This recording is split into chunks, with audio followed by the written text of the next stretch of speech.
Aujourd'hui, on est dans un monde où chacun veut revendiquer ses différences par-delà ce qui peut nous rapprocher. Je crois que l'Europe a réussi de grandes choses, mais elle a certainement échoué à rendre cela sensible par chacun des habitants.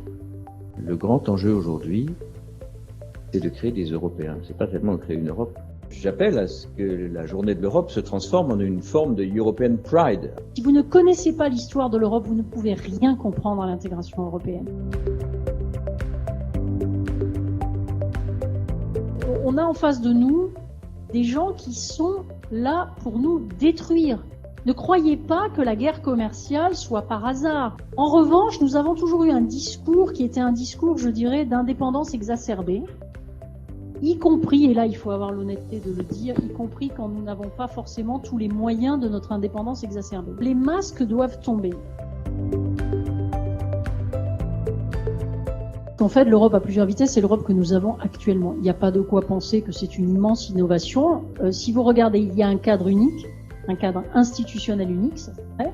Mais dans ce cadre institutionnel unique, l'euro est partagé par 19 pays alors que nous sommes encore 28.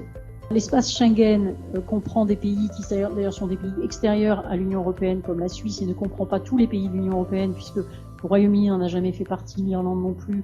La Bulgarie, la Roumanie sont à l'extérieur, etc. Il y a une espèce de dialectique entre le besoin d'unité et le besoin d'une certaine diversité. Il y a une part qui appartient à chacun d'entre nous, à chacun de nos peuples.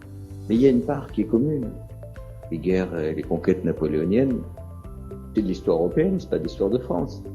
La montée du nazisme, c'est de l'histoire européenne. La construction européenne, c'est de l'histoire européenne. Je crois que dans bien des domaines, le niveau national n'est plus pertinent. C'est pas qu'on a un choix, c'est l'état du monde qui choisit pour nous. Il faut pas diaboliser les gens, il faut pas les montrer du doigt, il faut pas dire ils ont rien compris, ils sont archaïques, etc. Ça ne fera avancer en rien l'Union européenne. Il faut voir quels sont les gens dans les pays en question sur lesquels on peut s'appuyer pour que, comme l'a dit Françoise Imray, sans leur donner de leçons, mais avec eux au contraire, on arrive à faire avancer les choses. Et je crois que ces sociétés traumatisées ont peut-être besoin de plus de temps que nous n'avons pensé.